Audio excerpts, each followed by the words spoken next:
ലോകകപ്പിലെ പ്രീ ക്വാർട്ടറിൽ കിരീട ഫേവറേറ്റുകളായ ഫ്രാൻസ് വീണ്ടും അവരുടെ കരുത്ത് ലോകത്തിന് മുന്നിൽ തെളിയിച്ചിരിക്കുകയാണ്. ശക്തരായ സ്വീഡനെ എതിരില്ലാത്ത 3 ഗോളുകൾക്ക് തകർത്താണ് ഫ്രഞ്ച് പട ക്വാർട്ടർ ഫൈനലിലേക്ക് മാർച്ച് ചെയ്തത്. മത്സരത്തിന്റെ ആദ്യ മിനിറ്റുകൾ മുതൽ തന്നെ ഫ്രാൻസാണ് പന്തിന്റെ നിയന്ത്രണം ഏറ്റെടുത്തത്.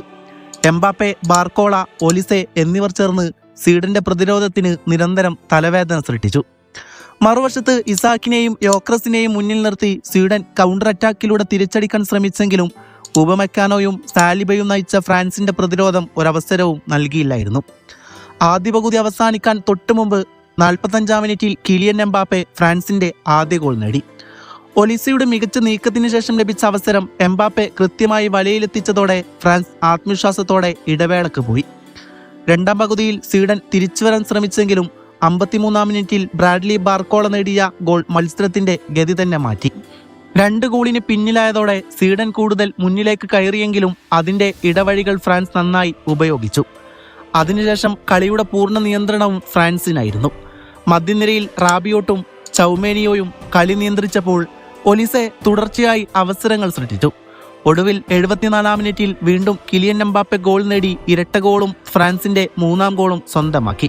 ആ ഗോളോടെ മത്സരത്തിലെ എല്ലാ പ്രതീക്ഷകളും സ്വീഡന് നഷ്ടമായി. അവസാന വിസിൽ മുടങ്ങിയപ്പോൾ സ്കോർ ബോർഡിൽ ഫ്രാൻസ് 3 സ്വീഡനിൽ. 2 ഗോളുമായി എംബാപ്പെ മത്സരത്തിലെ താരമായി മാറിയപ്പോൾ 1 ഗോളും മികച്ച പ്രകടനവുമായി ബാർക്കോളയും തിളങ്ങി. ഒലിസയുടെ ക്രിയേറ്റീവായ കളിരീതിയും ഫ്രാൻസിന്റെ വിജയത്തിൽ നിർണായകമായി. ഈ വിജയത്തോടെ ഫ്രാൻസ് ആത്മവിശ്വാസത്തോടെ ക്വാർട്ടർ ഫൈനലിലേക്ക് മുന്നേറുകയാണ്. ഈ പ്രകടനം തുടർന്നാൽ ഈ ലോകകപ്പിൽ ഫ്രാൻസിനെ തടയുക ഏത് ടീമിനും എളുപ്പമായിരിക്കില്ല. ഇങ്ങനെ പോവുകയാണെങ്കിൽ ക്വാർട്ടറിൽ ഒരു നല്ല മത്സരം കാണാൻ സാധിച്ചേക്കാമെങ്കിലും ഫ്രാൻസിനെ പിടിച്ചുകെട്ടാൻ മൊറോക്കോക്കും കഴിയുമെന്ന് തോന്നുന്നില്ല. Mbappe, Dembele, Olise, Barcola, Doue, Cherki എന്നിവരൊക്കെയുള്ള അറ്റാക്കിംഗ് സ്ട്രെങ്ത്തും ബെഞ്ച് ഡെപ്തും കൊണ്ട് മാത്രമല്ല, ദശാംസ് അവരെ ഒരു ടീമായി കൊണ്ടു നടക്കുന്ന രീതി കൊണ്ടുകൂടിയാണ് ഇത് പറയുന്നത്. ചൗമേനി, റാബിയോട്ട്, ഡബിൾ പിയോട്ടാണ് ദശാംസിന്റെ സിസ്റ്റത്തിന്റെ തന്ത്രം. അവർ ടെമ്പോ നിർണ്ണയിക്കുമ്പോൾ സൂപ്പർ എലീറ്റായ അറ്റാക്കിംഗ് സിസ്റ്റം പരസ്പരം ഈഗോ ഇല്ലാതെ ഗംഭീരമായി കളിക്കുന്നു.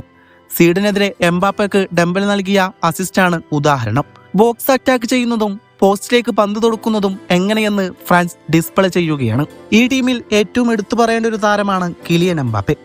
ഫുട്ബോൾ ലോകത്തെ ഏറ്റവും വലിയ വേദിയാണ് ഫിഫ ലോകകപ്പ്. വമ്പൻ താരങ്ങൾക്കും ലോകകപ്പ് നികൾക്കുമ്പോൾ വലിയ സമ്മർദ്ദവും ചിലപ്പോൾ പേടിയും തന്നെ തോന്നാറുണ്ട്. എന്നാൽ ഫ്രഞ്ച് സൂപ്പർ താരം കിലിയൻ എംബാപ്പയുടെ കാര്യം തികച്ചും വ്യത്യസ്തമാണ്. ലോകകപ്പ് വേദിയിലെത്തുമ്പോൾ അദ്ദേഹത്തിന് എന്തോ ഒരു പ്രത്യേക ഊർജം ലഭിക്കുന്നത് പോലെയാണ്. കളിക്കളത്തിൽ ഒരു ബാധ കയറിയതുപോലെയാണ് അദ്ദേഹം എതിർ പോസ്റ്റിലേക്ക് കുതിക്കുന്നത്. തൻ്റെ അവിശ്വസനീയമായ പ്രകടനങ്ങളിലൂടെ ലോകകപ്പിന്റെ തന്നെ ഏറ്റവും വലിയ അഭിമാനമായി അദ്ദേഹം മാറിക്കഴിഞ്ഞു. എംബാപ്പയുടെ ലോകകപ്പിലെ കണക്കുകൾ പരിശോധിച്ചാൽ ഏതൊരു ഫുട്ബോൾ ആരാധകനും അമ്പരന്നു പോകും. തോറ്റാൽ പുറത്താകുമെന്ന ഏറ്റവും വലിയ സമ്മർദ്ദം നിറഞ്ഞ നൗക്കൌട്ട് മത്സരങ്ങളിലെ അദ്ദേഹത്തിന്റെ പ്രകടനം ഇതിൽ എടുത്തു പറയേണ്ടതാണ്.